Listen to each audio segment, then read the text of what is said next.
여러분, 벼락거지란 말 들어보셨습니까? 요즘 신조어입니다. 인터넷에 벼락거지라고 쳐보면 아주 다양한 이야기가 나옵니다. 간단하게 설명을 하면 벼락부자는 많이 들어보셨죠? 그거하고 아주 반대적인, 아주 뭐라 그럴까, 냉소적인 단어라고 생각하면 돼요. 벼락부자가 있듯이 벼락거지도 있다 이렇게 생각하면 돼요. 벼락거지. 그럼 벼락거지가 뭐냐? 정부가 집값 내린다고, 문재인 대통령이 집값 내린다고 이야기를 했잖아요. 집값 내린다고 이야기하니까 집값이 내려가겠지 이렇게 이야기하면서 집을 안 샀어. 그래서 거지 됐다는 이야기예요. 정부가 정책적으로 거지가 안 되게 만들어 주겠다는 그런 이야기였는데 결론적으로는 집값이 폭등하면서 말입니다. 집값이 폭등했잖아요. 보세요. 2015년부터 2016년, 17년부터 보면 얼마나 올랐습니까? 얼마나. 그야말로 폭등하면서 나는 상대적으로 엄청난, 나는 가만히 있었거든. 나는 가만히 있었는데도 불구하고 거지가 됐다는 거예요. 거지가. 그게 바로 벼락거지입니다. 실제로 여러분, 실제로 이 벼락거지에는요, 두 가지 유형이 있다고 하네요. 두 가지 유형. 다 나쁜 유형인데, 그런데 그 두 가지 유형을 들여다보면요, 진짜 성실히 사는 사람들이다 이렇게 생각이 들어요. 이렇게 성실하고 순진하고 그야말로 정부 말을 고지것대로 믿고 이런 사람들이 다 벼락이 거지가 됐다. 벼락이 거지가 됐다. 벼락거지가 됐다. 이런 이야기입니다. 첫 번째 유형은 일개미파예요. 일개미파. 저 같은 사람들이 아마 그런 대표적인 사람들이 아닐까 싶어요. 저 같은 사람들이.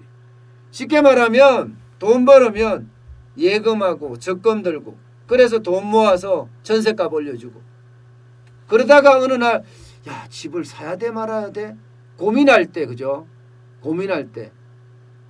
그런데 그때 사야 되거든요. 그 고민할 때. 저도요. 저도 참 희한하게 집을 사게 됐어요. 희한하게. 제가 2016년인가 집을 샀는데요. 그 당시에 이제 회사를 나오게 될 그런 상황이 되면서 우리 딸들이 시집을 가면 사위를 데려올 텐데 집도 없다 그러면 어떻게 생각할까? 저는 그게 다였습니다. 그게 다였어요. 그냥 딸들이 시집을 갔을 때 사위들을 데리고 오는데 집이 없으면 이게 할 말을 제대로 못하겠구나. 창피하다. 이런 생각까지 들었어요. 그래서 무리해서 샀습니다. 무리해서. 굉장히 무리했어요. 거의 대출금이 거의 한 40% 정도 차지할 정도예요.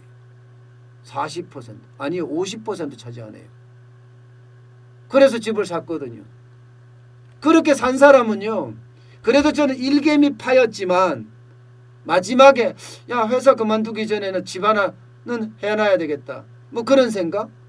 그게 아마 영향을 굉장히 많이 미쳤습니다.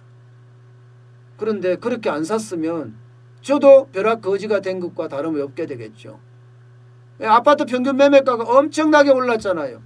서울 아파트 평균 매매가 전용 면적 84제곱미터 경우에 문재인 정부 출범할 때가 2017년 5월이었습니다. 그때 대비해 4억 올랐습니다. 4억. 서울 아파트값만 하더라도 34.5%가 올랐다고 이야기하고요. 실제는 더 올랐거든요. 56% 이상 올랐다고 이야기하거든요. 세종은 40.51%. 이거는요.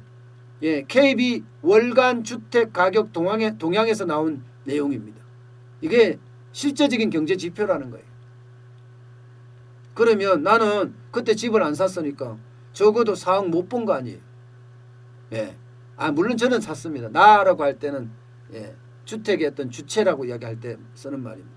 실제 이 세종시 공무원으로 가면서 세종시에 있는 아파트 사야 되는데도 불구하고 안 사고 전세에 들어간 사람들 많거든요. 그 사람들 지금 피눈물을 흘린다는 거 아니에요. 피눈물을. 게다가 지금 사고 싶어도 못 사요. 대출이 돼야 사죠. 연끌이 안 되잖아요. 이제는 그 사다리조차도 걷어차버렸어요, 정부가. 그래서 일개미파는요, 앞으로도 전세를 살아야 된다. 월세 살아야 된다. 서울에서 쫓겨난다. 예, 전세 난민이 돼서 예, 수도권으로 가야 된다. 이런 이야기까지 나올 정도입니다. 두 번째 벼락거지파, 두 번째 유형은요, 타이밍파라고 해요. 타이밍파. 타이밍파가 뭐냐? 쉽게 말하면 청약을 계속 들어요. 돈도 쭉 쌓고. 청약 납부금이 1,000만 원만 되면 좋아지잖아요. 그죠? 1,000만 원까지 쌓습니다. 1,000만 원까지. 그런 다음에 아이 넣고 쉽게 말하면 청약 점수를 만점 맞겠다. 그래서 로또 아파트에 당첨되겠다. 이게 바로 타이밍파입니다. 그런데 이 로또 아파트가 아직까지도 로또 아파트인데 당첨이 안 되네요. 당첨이. 청약 경쟁률이 보통 서울 1순위만 하더라도 71대 1이에요.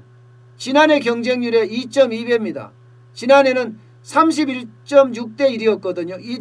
2.2배나 늘어났어요. 100대 1이 넘어선 그런 사업장도 2019년에 6곳인데 올해는 14곳으로 2배나 늘어났습니다. 심지어 말입니다. 과천에 지식정보타운이 있습니다. 여기에 3개 아파트. 야, 이거 난리였죠. 지금 과천에는요, 전세값이 떨어진다고 할 정도로 많은 사람들이 거기다가 주소지를 옮겨놓고 예, 청약에 나섰답니다. 근데 이 청약이 이게 4인 가구 기준으로 가장 많은 점수를 받을 나이가 점수가 69점입니다. 69점. 그런데 과천에서 로또 아파트에 당첨된 사람들은 다 70점이 넘어요.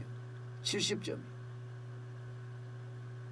그러면 타이밍파로 로또 아파트를 어떻게 하면 당첨하겠다고 생각을 하고 기다렸던 사람들 결국 당첨도 못 되고 집도 못 사고, 그래서 이들도 마찬가지로 전세 난민이 돼서 결국은 쫓겨난다. 서울에서. 그만큼 전세 가격이 올라갔으니까 말입니다. 당장 고덕에 있는 레미안 힐스테이트, 아마 여러분 고덕동, 서울 고덕동 안 가보셨죠? 거기 천지개벽이었습니다. 예, 저도 최근에 가본 적이 있는데 진짜 천지개벽이었어요. 완전히 달라졌습니다. 거기가 전용 84제곱미터가 10월에 8억 9천만 원이었거든요. 8억 9천만 원. 지난 7월에는 7억 8천만 원이에요. 1억 올랐어요. 1억. 전세만. 목동, 서울 목동에 12단지 전용 108제곱미터. 7억 정도의 수준의 전세가 9억 5천까지 올랐어요. 3개월 새에 쉽게 말하면 2억 올랐어요. 그러면 1억이나 2억일 제대로 못 되면 어떻게 되겠습니까? 결국은 전세 난민이 돼서 경기도로 떠나야 된다는 거예요. 이렇듯 여러분, 벼락거지 두 가지 유형, 일개미파나 타이밍파나 전부 다 열심히 사는 사람들이잖아요. 이런 열심히 사는 사람들이 결국은 집을 못 사고 전세로만 있다가 가격이 너무 올라가는 바람에 스스로들 벼락거지라고 이야기하면서 지금 경기도로 떠나고 있습니다. 참, 어떻게 생각하면 안타까운 현실이죠. 벼락거지라는 단어 자체가 슬픔을 안겨준다. 정부의 부동산 정책의 실패에 어떤 단면을 보여준다. 그러면서 서민의 눈물이 그 속에 묻어 있구나, 이런 생각이 듭니다. 이때 서민이라고 이야기할 때는요, 돈이 없는 사람도 거기에 해당되지만 젊은이들, 특히 젊은이들도 여기에 해당된다는 사실이 너무 가슴이 아프죠. 요즘 이제 평생 벌어서 집 하나 사는 게 우리 세대였다면 우리 밑에 세대들은 과연 평생 벌어서 집 하나 살 수 있을까요? 서울에? 지금처럼 가는 부동산 형태로 보면 그조차도 힘들어지지 않을까. 네, 그런 생각을 하게 됩니다. 참 벼락거지라는 단어, 구슬픈 단어입니다. 그죠?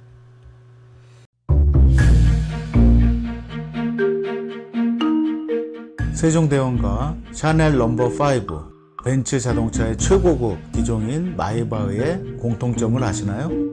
바로 침향입니다. 침향이란 동남아시아에서 자생하는 침향나무가 상처를 입었을 때 스스로를 보호하기 위해서 분비시키는 침향나무의 진액입니다. 진침향은 태국산 침향과 러시아산 녹용, 그리고 국산 홍삼, 백봉령, 산수유, 당귀, 숙지향, 꿀로 이루어진 침향환으로 만성 피로나 또 스트레스, 기력이 저하된 직장인분들, 또 수험생들, 연세 드신 어르신분들이 드시면 좋은 환입니다. 진침향 여러분들께 자신있게 권해드립니다.